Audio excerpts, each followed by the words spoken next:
Jangan lupa like, komen, dan subscribe.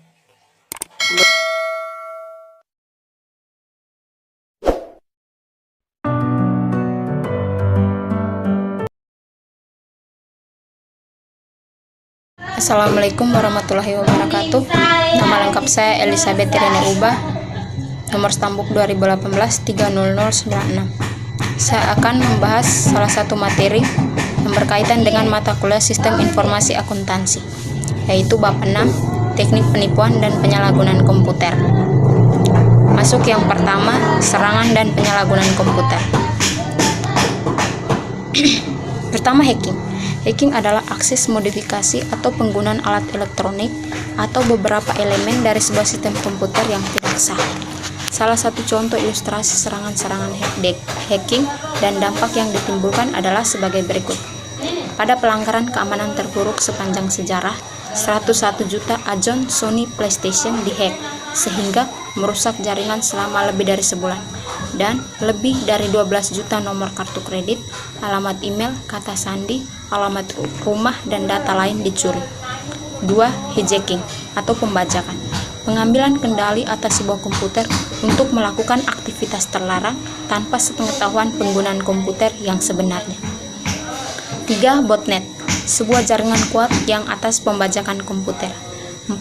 Zombie, menyerang sistem atau menyebarkan malware. 5. Serangan denial of service atau DOS. Serangan komputer di mana penyerang mengirimkan sejumlah bom email atau permintaan halaman web, biasanya dari alamat-alamat salah yang diperoleh secara acak, agar servis email atau web server, yaitu penyedia layanan internet, kelebihan beban dan ditutup. Contoh mengilustrasikan serangan-serangan DOS dan kerusakan yang ditimbulkannya. Yang pertama, suatu serangan DOS menutup 3.000 situs selama 40 jam pada akhir pekan belanja tersibuk dalam setahun. 2. Cloud9, sebuah penyedia layanan internet, bangkrut setelah serangan DOS menghalangi pelanggan dan konsumennya untuk berkomunikasi. Yang keenam, spamming. Secara bersamaan mengirimkan pesan yang tidak diminta ke banyak orang pada saat yang sama, biasanya berupaya menjual sesuatu. Yang terakhir, spoofing, membuat komunikasi elektronik terlihat seolah orang lain yang mengirimkannya untuk memperoleh kepercayaan dari penerima. Termasuk yang kedua, rekayasa sosial. Rekayasa sosial adalah menunjuk pada teknik atau trik psikologis yang digunakan agar orang-orang mematuhi keinginan pelaku untuk mendapatkan akses fisik atau logis ke sebuah bangunan komputer, server, atau jaringan, biasanya untuk mendapatkan informasi yang dibutuhkan untuk mengakses sebuah sistem dan mendapatkan data rahasia. Kedua, pencurian identitas atau identity thief. Mengambil identitas seseorang, biasanya untuk keuntungan ekonomi, dengan mendapatkan dan menggunakan informasi secara ilegal seperti nomor social security, nomor rekening bank, atau kartu kredit. Yang ketiga, pretexting, menggunakan skenario ciptaan atau dalih yang menciptakan legitimasi atau pernyataan sah dalam pikiran target guna meningkatkan kecenderungan bahwa si korban akan membocorkan informasi atau melakukan sesuatu. Yang keempat, posing, menciptakan bisnis yang terlihat sah, mengumpulkan informasi pribadi sambil melakukan penjualan tetapi tidak pernah mengirim barang. Kelima, phishing.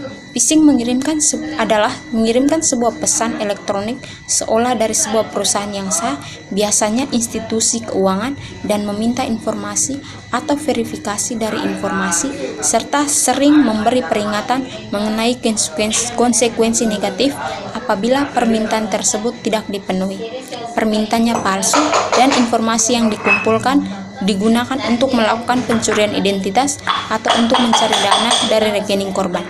Yang keenam, phishing. Seperti phishing, hanya saja korban memasukkan data rahasia melalui telepon. 7. Carding adalah kegiatan yang dilakukan pada kartu kredit curian, termasuk melakukan pembelian kecil secara online untuk memastikan apakah kartu masih valid, serta membeli dan menjual nomor kartu kredit curian. Yang terakhir, Evil Twin, sebuah jaringan nirkabel dengan nama yang sama, server set identifier, seolah menjadi sebuah titik akses nirkabel yang sah. Pengguna tersambung dengannya karena ia memiliki sinyal nirkabel yang lebih kuat atau Eiffel Twin, mengganggu atau menonaktifkan titik akses yang sah. Para pengguna tidak menyadari bahwa mereka tersambung ke Eiffel Twin dan si pelaku mengawasi lalu lintas untuk mencari informasi rahasia. Yang ketiga, malware. Malware adalah segala perangkat lunak yang digunakan untuk membahayakan. Spyware, perangkat lunak yang secara diam-diam mengawasi dan mengumpulkan informasi mengenai penggunaan dan mengirimkannya kepada orang lain, biasanya tanpa izin penggunaan komputer. Adware adalah spyware yang menyebabkan iklan banner dan monitor, mengumpulkan informasi mengenai penjelajahan situs dan kebiasaan pengguna dan mengirimkannya kepada pencipta adware, biasanya sebuah organisasi periklanan atau media. Adware biasanya terkait dengan freeware atau shareware yang diunduh dari internet. Scareware adalah perangkat lunak berbahaya, tidak ada manfaat yang dijual menggunakan taktik menakut-nakuti. Yang terakhir, virus. Sebuah segmen dari kode yang dapat diakses yang meletakkan dirinya ke sebuah file, program, atau beberapa komponen sistem lainnya yang dapat dieksekusi. Ketika program tersembunyi terpicu, virus perubahan tanpa izin agar sebuah sistem beroperasi. Kita masuk yang terakhir adalah contoh kasus-kasus yang mengenai kejahatan komputer. Kejahatan komputer dalam dunia bisnis saat ini tengah merajalela, sehingga tidak bisa diremehkan. Maraknya pengguna internet memang memberikan banyak dampak positif, namun berbagai dampak negatif ternyata mengikutinya. Di antaranya adalah kejahatan komputer. Dampak dari kejahatan komputer tersebut tentu sangat luar biasa, bahkan bisa menghancurkan bisnis perusahaan raksasa sekalipun.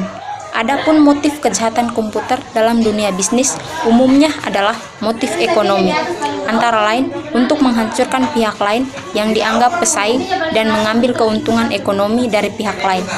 Berbagai bentuk kejahatan komputer dalam dunia bisnis antara lain spamming, pencurian data penting, pemalsuan kartu kredit, virus, dan lain sebagainya. Sebagian besar kejahatan komputer dilakukan oleh sindikat, namun ada pula yang dilakukan oleh seseorang yang begitu rapi sehingga sulit terdeteksi. Yang pertama, illegal access. Bentuk kejahatan yang satu ini adalah pencurian data penting dengan cara mengakses sistem komputer secara tidak sah yang bertujuan untuk mengambil data komputer. Umumnya sasaran utamanya adalah perusahaan besar. Kedua, data forgery atau pemalsuan data. Kejahatan ini dengan cara membuat data palsu atas dokumen-dokumen penting yang tersimpan.